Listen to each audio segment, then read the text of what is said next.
Hello বন্ধুরা, এখন আমরা চটকপুরে পৌঁছে গেছি। এখন বেলা 1টা মতো বেজেছে, তো ভিডিওটা এখন থেকেই শুরু করলাম। এই চটকপুর থেকে কাঞ্চনজঙ্ঘা কিন্তু খুব সুন্দর দেখা যায়, সে কারণেই আমাদের এখানে ছুটে আসা। তো দেখা যাক কালকে সকালে কি হয়, দেখতে পাই কিনা। এখন তো চারিদিকে পুরো কুয়াশায় ভরা আছে। এখন আমরা চটকপুরে আছি, চটকপুরের ভিউ পয়েন্ট দেখতে যাচ্ছি। এখন ঘড়িতে 3:30, চারদিকে মেঘের রাজ্য। দেখো লেখা আছে ওয়ে টু ভিউ পয়েন্ট। আমাদের হোমস্টে হচ্ছে সানরাইজ হোমস্টে, যেটা চটকপুরের সবচেয়ে ওপরে অবস্থিত। খুব সুন্দর হোমস্টে। এখনও অবধি আজকেই সকালে এন্ট্রি নিয়েছি। ব্যবস্থাপনা খুব সুন্দর। আমি আছি আর আমার সাথে আমার মেয়ে আছে, দুজনে চলেছি ভিউ পয়েন্ট দেখতে। অনেক ওপরে, অনেক ওপরে। এখানে মেঘ যাচ্ছে আর তার সাথে হাওয়া।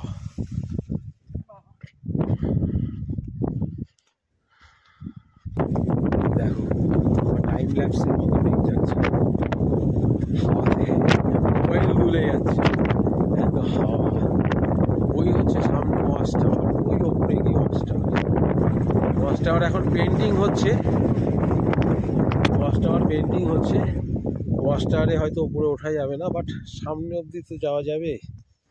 খুব দেখে সাবধানে সাবধানে আসবি, থেমে থেমে আয়, অসুবিধা নেই, যাবো। দেখো নিচটা,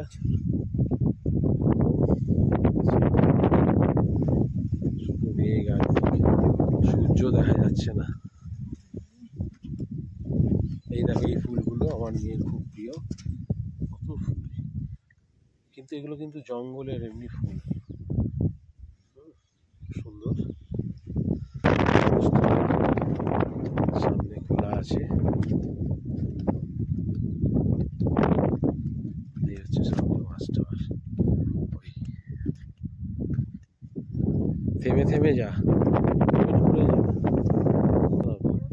সামনে ভ্যালি কি, ওয়াচ টাওয়ারে উঠিনি, ওয়াচ টাওয়ারে উঠবো।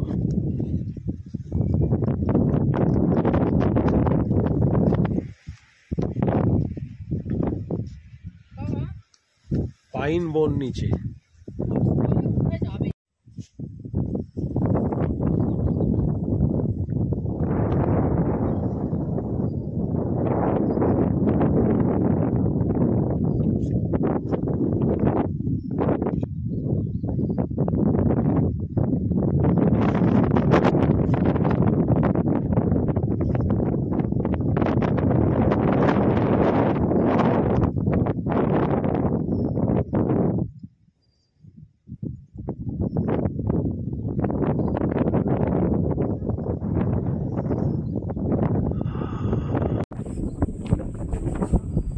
একদম হোমমেড ওদের যেটা দিয়েছে, চাটনি দিয়েছে মোমোর সাথে খাওয়ার সঙ্গে।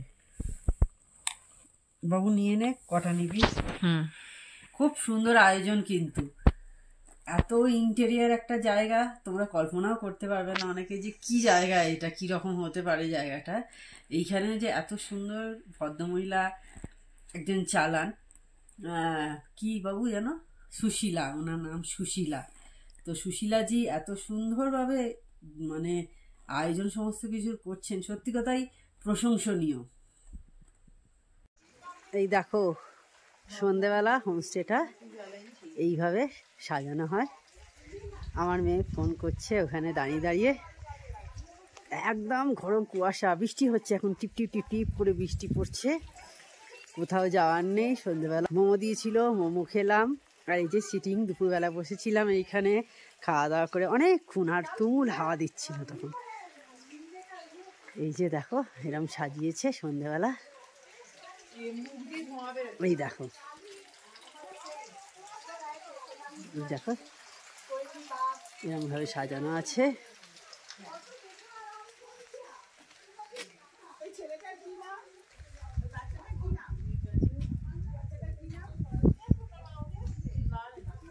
এই দেখো সাজানো আছে এরম ভাবে,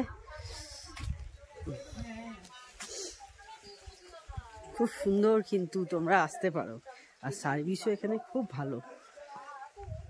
যে ভদ্রমহিলা দেখাশোনা করে, সুশীলা দি, এইভাবে দেখো সাজিয়েছে। এই আমাদের ওপরে যাওয়ার জায়গা। বাপরে কি ঠান্ডা হাওয়া, বৃষ্টি হলো একটু, ঘরেতেই জ্যাকেট পরে বসছিলাম, বুঝে দেখো কিরকম ঠান্ডা হতে পারে।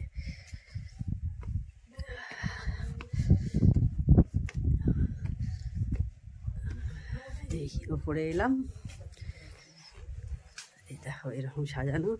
আজকে মেঘ হয়ে আছে, তাই ক্লিয়ার থাকলে এই দিক থেকে পুরো শিলং দেখা যায়।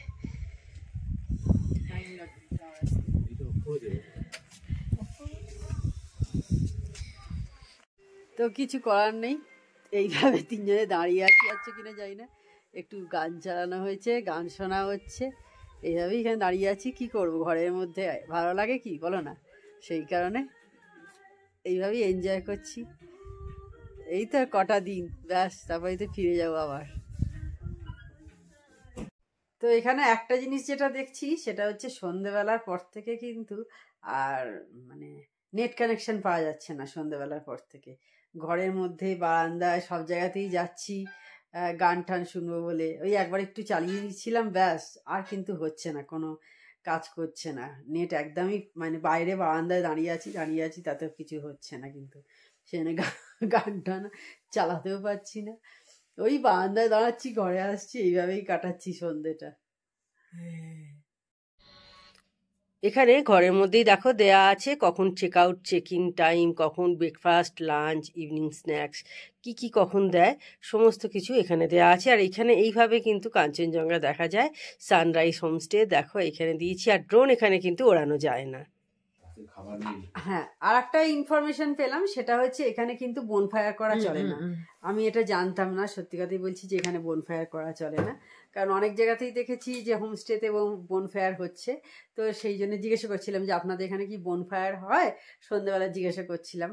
তো বললো না, এখানে একদম রেস্ট্রিকশন আছে, এখানে মানে বোনফায়ার করলে 20,000 টাকা করে ফাইন লাগবে, কারণ এটা একদমই তো ওয়াইল্ড লাইফ স্যাঞ্চুরির মধ্যে পড়ে। তো সেই কারণে এখানে কিন্তু এইসব একদম পুরোটাই রেস্ট্রিকশন।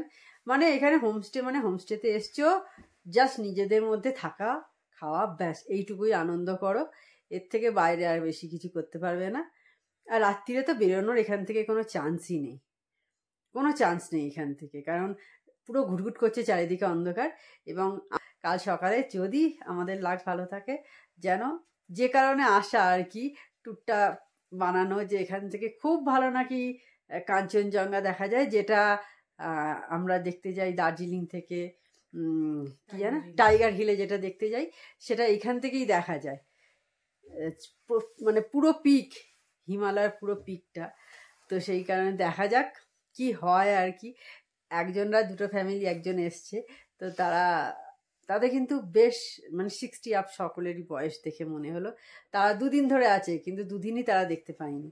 দেখা যাক কালকে আমাদের ভাগ্যে কি আছে।